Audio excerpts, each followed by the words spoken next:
Jay here, Stretford Paddock. That's Joe Smith, and this is a bit of a breakdown of Manchester United's 0-0 draw at Selhurst Park. A disappointing result, really, especially when you see the amount of chances we had. So we're going to talk about the main sort of points and sort of events of the game. There weren't any goals, but there was a lot that happened, and we're going to break down just why Manchester United couldn't get that result over the line and just what we did right and what we did wrong. Something that we're going to do after every game on this channel moving forward. But the most important thing is that you lot get involved with our lives, so get involved in the chat and the comments. And if you're watching this, it's not live, still get involved in the comments because we want to hear your thoughts too.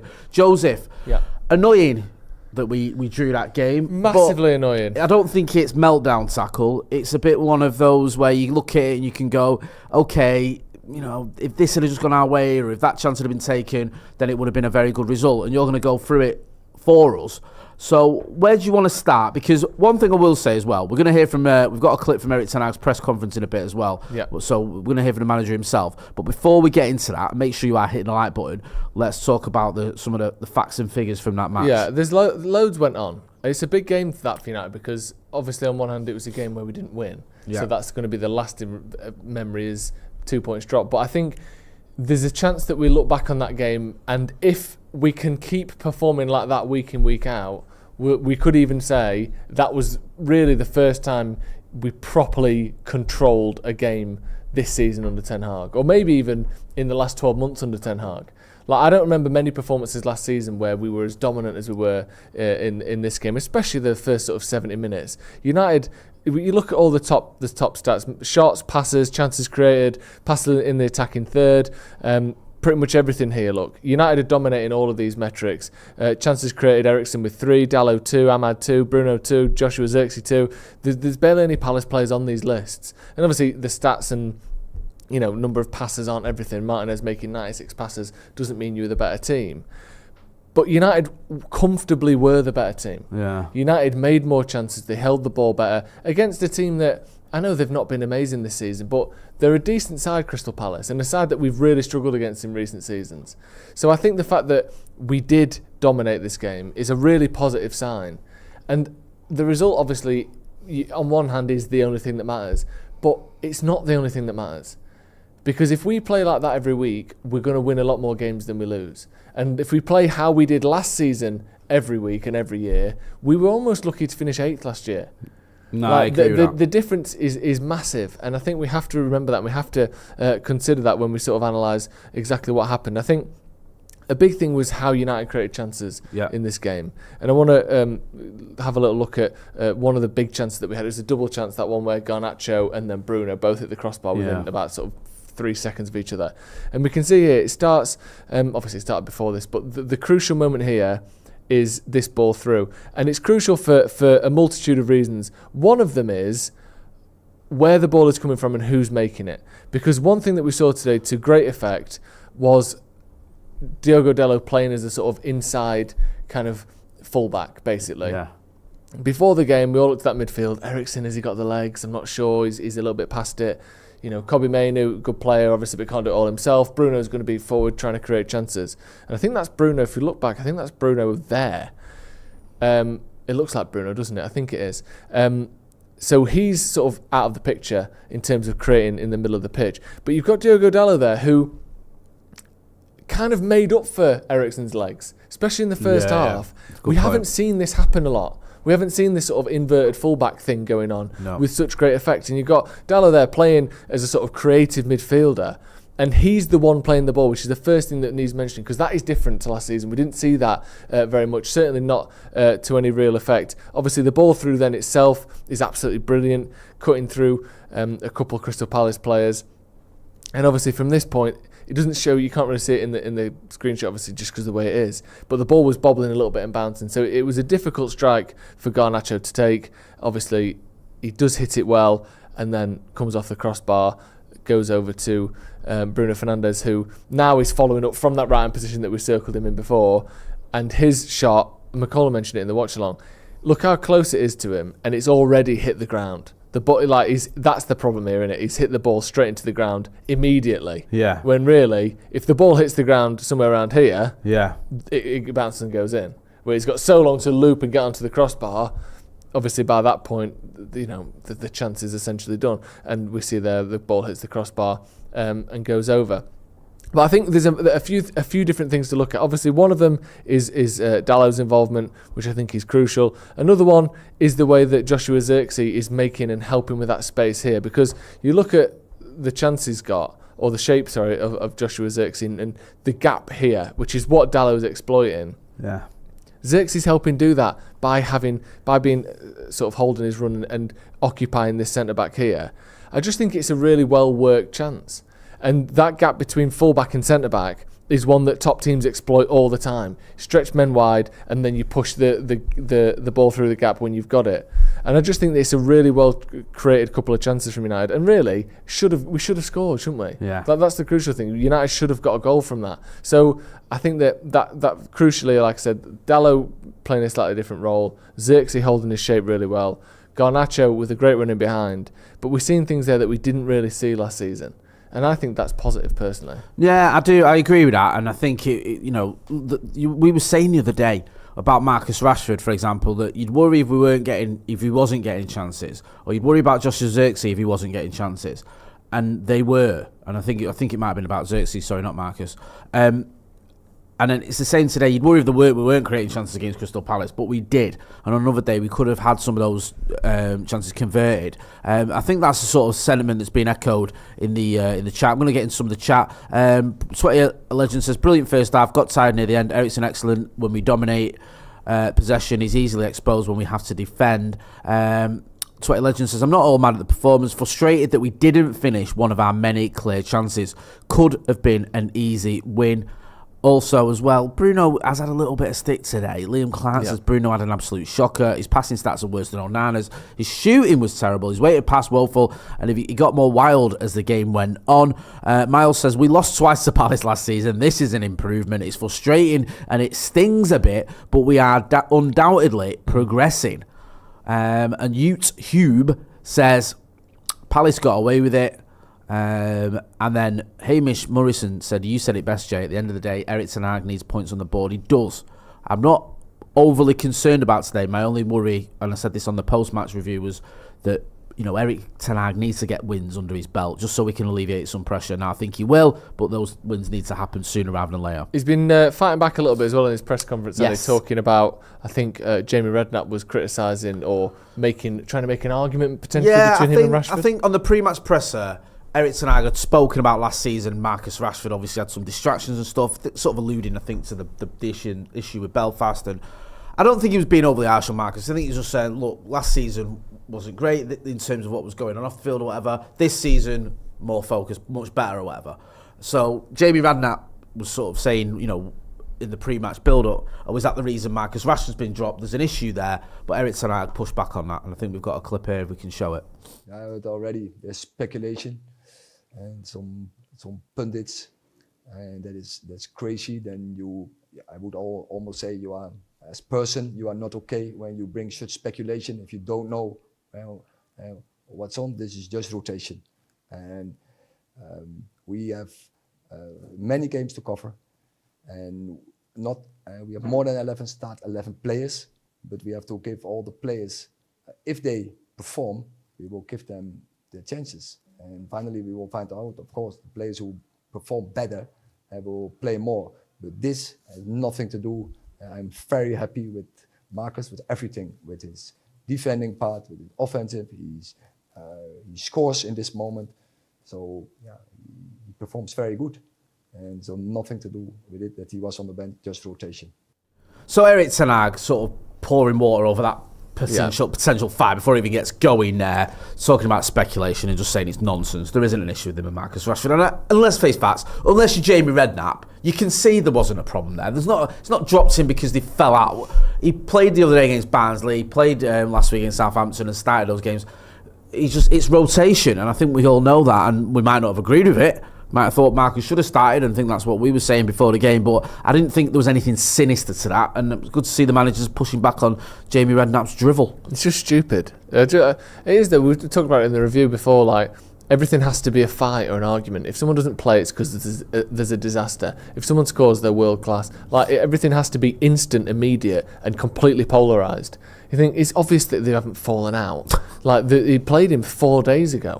He's saying, and in reference potentially to stuff that was public knowledge last season about what Marcus Rashford did off the pitch and was caught doing off the pitch, that he needs to stop doing that and he needs to focus on what he's doing. And we get that. Surely we all understand that. Yeah. And it's not said that, you know, anything's ongoing or continuing or that they're falling out. I just think it is just trying to make a mountain out of a molehill for no reason other than we have to say something negative because United haven't won. Yeah, it's a little bit about... One positive today was Andre Onana's performance. Yeah. Now, a few weeks ago, I was sort of worried about him. I said to you, I like Onana, but he's got to kick on this season from last season. Last season, he was a bit erratic, a bit up and down, started off badly, had a bit of a better spell, and then was up and down a little bit towards the end. Beginning this season, there was a few question marks again, but I feel like we're beginning to see better signs from Onana. The penalty save against Southampton and a good performance, and then obviously a clean sheet. He didn't play against Barnsley, and I won't look too much into that if he had done. But he played today, clean sheet and some good saves, including a double save, which you're going to talk us through. Yeah, we'll go through the double save. Onana isn't going to be the best shot stopper in the world. I think he's a average or above average shot stopper. The thing that he's in the team for is his ability to play out from the back. We saw that so much last season. We saw it early in the game today as well. The first 10 minutes where United usually allow a bit of pressure, we were pinging the ball around, keeping the ball really well. Not almost even trying to create loads of chances, just asserting the fact that we're going to be having the ball today. And that kind of continued for most of the game. But he can save it as well. And he can make fantastic saves. And this is an absolutely phenomenal double save. The first one, as is often the way with a double save, is a more manageable save. It's a good one. Obviously, the ball coming in down to his left quickly, and it's 18 yards out. But when a top player has a shot with power into the bottom corner from 18 yards out, that's a good save. But the second one, his reactions to get up quickly, you see there, immediately scrambling on up to his knees and getting that connection there is absolutely sensational. I mean, both hands up and it hits that top hand to go out for a corner. And at 65 minutes, or the 65th minute, if that goes in, it is desperation then. I think we lose. I think we definitely lose. And I think just because of how good we'd been to concede a goal at that moment, I think United would really struggle to do anything other than lose, and then the conversation is really different after the game. 100%. We're deflated, we're disappointed after what's happened today. If we'd have lost that game, it would have been horrendous. So I think that kind of thing there, where he's going to get credit for how he's passing out, he's going to get stick for some of the mistakes he's made, but you have to give him praise for a fantastic double save, and that second one in particular was world class. This is what I mean, Joe. This is what I want to move away from. I agree with everything you said, and I think that's the problem I've got, just as a fan who loves Ten Hag and thinks he's the right guy. It's this whole thing, if had that gone in, I know, it's meltdown and it's pressure and it's, I want us to get away from the point where if Andre Onana doesn't pull out a fantastic double save, we're not having to pick up the papers tomorrow and see Ten Hag, on a knife edge all over him. Yeah. And I think that will come. I'm just dying for it to happen sooner rather than later, and I'm hopeful by Christmas, we're sitting pretty near the top four, in the top four, I should say, and the speculation has died down, because at the minute we're on this sort of game by game thing of we're one moment. It's a proper rolling contract, isn't it? I hate it, man. It really does wind me up, because some people revel in it. I don't. I love it when a manager's doing well and we're winning football matches. Call me weird. We could have won the game. We could have at least gone ahead early doors. Matthijs de Ligt, who is not only one of the best looking footballers I've ever seen, but also one of the best. He had another good game today, and he could have got a goal. He should have got a goal. This is United's best chance of the game, I would say. 12 minutes in, you see the corner here, and I'm not someone who is. I like talking about football. I like analysing football. I don't know the nuances of a professional level set piece coach. Okay. I don't. But what we can do is look at what we're seeing and infer, because the fact that we've scored from a couple of set pieces, or the immediate kind of following from a set piece this season already, the fact that we've had this great chance here, and the fact here, if you look at it, it's pretty simple to me. You've got your best header of a ball there, being guarded by a cluster of players here for Manchester United. De Ligt is being given a free run. I think is that 3 United players? Obviously Martinez number 6, 20. Is that 20? Is that Dallo in there as well in front of him? I can't actually see who it is. It looks like 25, but obviously that's Ugarte and he wasn't on the pitch. So whoever it is, potentially Xerxes in there as well. You've got 2 or 3 players making basically a blockade for De Ligt to manoeuvre around, which is a fantastic idea. Because if the ball comes in short, obviously Bruno or whoever is taking the free kick, the corner, I think it's Eriksen, sorry, he's going to try and put it in a predetermined area. If the ball comes into this area here, a sort of rectangle there, De Ligt's got a free run into that. If the ball goes to the back post, which it did, he's got a free run in there as well, because you've got these blockers and they do it all the time in basketball. It's called a pick and roll, where basically I'll give you the ball, Jay, and what'll happen after that is I'll run and stand in front of you, and the person who's trying to mark you will have to run into me, giving you the free space in front of you. It's essentially what United are doing here. We're giving De Ligt free space by covering all the men who could mark him with our own players. And I think it's brilliant. And obviously the fact that he's already scored a goal this season, he scored the goal against Southampton, didn't he? And then from here, you see the ball coming in, and all of a sudden, look, De Ligt is literally unmarked in their box. He's our most dangerous attacking player from set pieces, and he's unmarked. Literally as a response to how we've set the ball up. And there you can see him again, coming in at the back post, and by the time he heads that, what is he, 4 yards out? 5 yards out. It's so unfortunate that it doesn't go in. I think that when you're putting the ball in from there, it's a little bit luck of the draw. You just get it on target. He heads it down. He gets good power on it. But I think the fact that we are seeing chance after chance from set pieces isn't a coincidence. And the fact that we're manufacturing them for him, who's clearly very good in the air. I think he's got close to 30 career goals already as a centre back, which is good numbers for anyone. I understand why we're focusing on him, but I just really like that sort of build up there of that little cluster of players that United had. Where we were basically setting sort of traps and we're protecting De Ligt, allowing him to go and attack the ball wherever it comes in. I can't be too harsh on him here, De Ligt, and it's not just because I've already fallen in love with him, but I think it's almost what you tell a young player attacking a football, it's being crossed in to do. When you coach someone, you go look, ball comes over there, head it down, get power on it, get up high, get up early, and he does everything right. And he heads it down, and I think it's a good save. And I think sort of Henderson's performance was overrated a little bit, but this was the one save where you go, that's a good save. Maybe you could argue it's a bit fortunate in the sense it could have gone anywhere, but it is a good stop. I don't want to be too harsh on De Ligt, because when I looked at it, I felt like it was a good save rather than he should have done better. Yeah. So you might argue the other way and said, he could have put it somewhere else. He could have maybe aimed for a bit more space or whatever. But I just felt he got a lot of power on it. He got it down. And it was a decent header that was saved. So, but again, it's really something that, in terms of going forward and generally speaking, we're in such a short part of the season where things haven't sort of evened themselves out or worked themselves out yet. You make loads of chances, eventually you're going to score goals, unless your players are just terrible at finishing, which maybe you could accuse some United players of being slightly subpar. But generally speaking, make loads of chances, score loads of goals, concede few shots, don't concede many goals. If you're consistently giving your best header of the ball 3 headers inside the 6-yard box, you're going to score goals. 100%. Set pieces. I think that's what we're seeing from United. We're getting things in place that if we keep repeating them, like we have been for the last couple of weeks, we're going to score goals. We're going to win more games. Somebody, Ridwan, says Man United with Xerxes on the pitch. Final third pass accuracy 73.4%. Final third passes per minute 1.52. When Xerxes came off, final third pass accuracy 60.7. Final third passes per minute 0.57. And there was a sort of a lull one that when Xerxes came off, then made other subs as well. It just seemed to start going against us a little bit. Yeah. One issue we had, which could have been a lot worse, Man United. We could have been sat here, and it could have cost us the game, to be honest with you. Look at this. I mean, this was just a moment of madness from Lisandro Martinez here, because why are you in that position, Lisandro? If you look where that player is, the Palace player is on the edge of his own box. Yeah.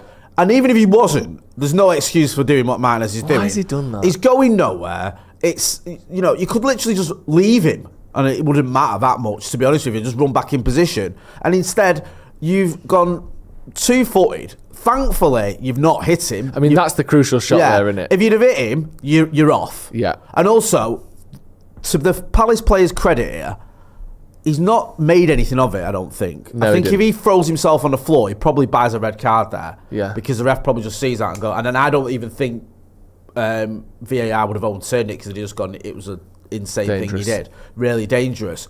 I mean, listen, I like, rough challenges and players getting stuck in, but get a grip. There's no need for that. And I love Martinez as well, but we don't need any of that because it's just pointless and it could cost you a red card. Obviously a suspension and potentially a point today if we'd have gone down to 10 men. Yeah, it is just stupid. It was funny, but I just think, like, what are you doing? Why is he doing that? Why are you ever in that position on a football pitch? It just shouldn't be happening, should it? Yeah, I said to Mac, it reminded me of Ian Wright on Schmeichel. Ian Wright on Schmeichel was worse because he was closer to the player, and I don't think he got a red card, which was mental. But yeah, it was really silly from Martinez, and he needs to. We want passion, and we want him to get stuck in, and we like that, the butcher and all that stuff.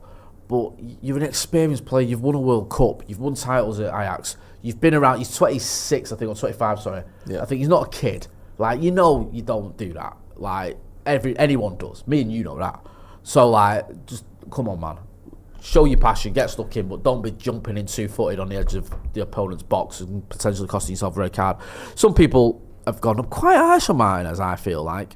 What? I've seen a few people sort of laying into him on social media earlier, and there's a couple of players. I'm just trying to find one. Sorry. Someone said YouTube says he was trying to do Kanchelski standing on the ball to get a better view. Yeah, I remember that. Hussam Nasrallah says Martinez is a liability. If the Palace player goes down, Martinez is off. It's one of them, innit? If he does that against City or Liverpool or Arsenal, he's off. Because the refs and the whole game is in this heightened state of like. It's a great point. Like against Palace at home, away. And, United are the dominant team. You get the benefit of the doubt because you sort of think, well, he's not desperate. He's just doing it. It's just a stupid thing. It's a booking. If that's against Phil Foden, not only does he stay down for the rest of his life, but you're definitely getting a red card. It's just so random. This shot as well, look, if we cut to that, it's like he doesn't get it. Afterwards. I think that was a superb bit of acting. I disagree. Do you? I think he acted his way to a yellow card there. I think he was doing a bit of acting because he's like, okay, no, what am I doing? And it's like, I can't believe you giving me a yellow for that, like, just downplaying what he's just done. Because what he did was insane. Yeah. And I think if he didn't know it then, on reflection of it, I think the manager's got to have a word with him and say, bro, don't be doing that again, ever. Yeah, because imagine as well, if their player, I know obviously everyone says this, but if instead of their player just trying to control the ball, if their player slide tackles the ball away, and that's 2 feet down on his shin, it's fucking a career-ending tackle. I know he didn't hit him, right? Yeah, and we can all say that, but it was a crazy thing to do. Chris Holt says Vidic used to have moments like this, though. Vidic wasn't quite like that. I think Vidic's moments were more like, if he got caught out, he had a couple of moments against Liverpool, didn't he, where he'd make a foul because he knew if he didn't, the player was away. That seemed like... And the weird thing for me was, I don't even think like Lich was angry. No. Like sometimes you're mad. Like the Ian Wright one of Schmeichel, they'd had a lot of needle, and that was why he did it. But I don't think Martinez was particularly angry. I think it was just like, I don't know. It just looked like he was bored. Yeah, it was. It's like I've had nothing to do so far today. You know what I mean? Let's see if this works. Yeah. Listen, I enjoyed that, Josie. Thank you. Thank you. I hope you're enjoying this new live show that we're doing post-match. We're going to keep doing them. So after the game, we'll do the quick review, the review immediately afterwards, where you guys can get involved in the chat in the comments, let us know your initial reaction. Then we'll have a look at the press conference, we'll have a look at some of the post-match quotes, we'll get a couple of the moments from the game, or a few of the moments from the game, and we'll do a bit more in-depth analysis. So it's something we're going to be bringing regularly to Stretford Paddock. Go and check out Joe Smith on the Sloppy Joe's podcast. You know where to find me. We've also got the post-match reaction from Stephen Howson up on the channel, so go and check them out. I've been Jay Motti. This has been an analytical review of United's disappointing draw at Crystal Palace. Thanks for watching.